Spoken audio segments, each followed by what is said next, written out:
Hi everyone. Today we are going to talk about five elements.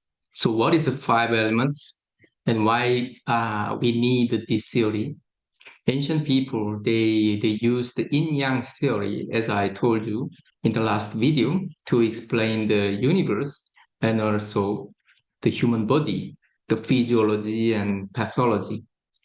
But as we can find out, yin-yang theory is only two categories to divide the phenomenon into two categories, only yin or yang. So it's very simple, too simple to explain the various diverse, the diversity of the phenomenon.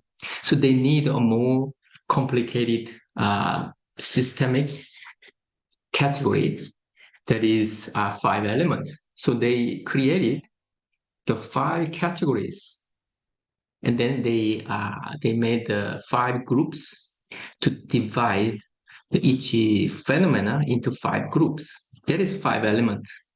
So it is not because these elements, they think these elements are the fundamental ingredients of the universe. It's not that kind of idea, okay?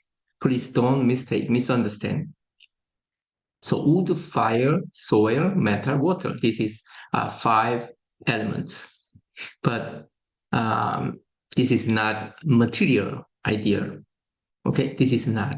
So what they thought is the characteristics of wood and characteristics of fire. It is about the characteristics. It is not about the material. Okay, so they thought the wood characteristics is it bend when the wind comes. How is the tree? The tree bend with the wind, and then tree always goes up, and it always grows straight. So it is a straight, but it is also bend. So the kind of characteristics, the kind of personality is a one category of characteristics of the universe. Okay, they call it wood. Okay, it's not because the ingredients, it is because of the characteristics. The next one is a fire. Fire is a hot and it goes up and burn up, right? The kind of characteristic, they call it fire element. And next one is a soil. And soil is we can plant many seeds and then we cultivate, right?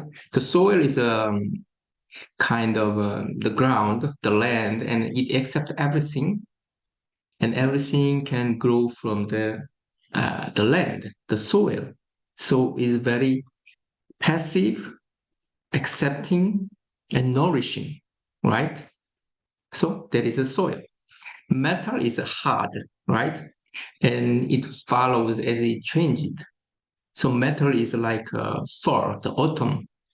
Autumn is in the summertime, it was very hot. And one day the temperature drop drop down.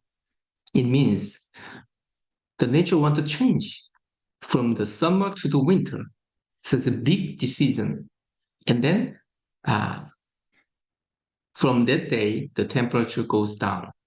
There is autumn. So it's like a metal. So metal is follow as it changes. Okay. Water is like nourishing. Water nourishes the earth, right? And water nourishes our body.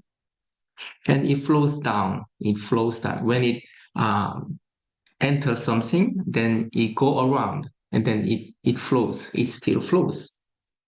So these five characteristics represent the universe. So all phenomena in the universe, including human body, they divide into these five categories. Okay, so this is five elements. The wood element corresponds to liver and gallbladder, and also corresponds to compassion, because our organ, liver and gallbladder, they think ancient people the function of these organs, they function like wood, the wood characteristics.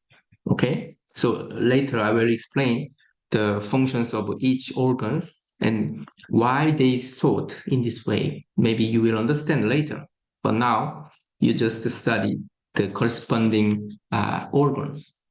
The wood corresponds to liver and gallbladder. Fire corresponds to heart and small intestine. Soil corresponds to spleen or pancreas, and stomach. Metal corresponds to lung and large intestine, and water element corresponds to kidney and urinary bladder. Okay, so total the 10 or 11 organs are corresponded by these 5 elements. Okay, and also some people say the pericardium corresponds to fire, right? And there is another idea. There's a passage of water and energy, the passage of water and chi. That is usually say triple burner. Okay, TB, triple burner. So later I will explain more detail. And fire corresponds to triple burner. This is a kind of a passage where the water and chi, the energy is flowing. Okay, there's a fire element as well. Okay, so this is the overall idea of 5 elements. Thank you.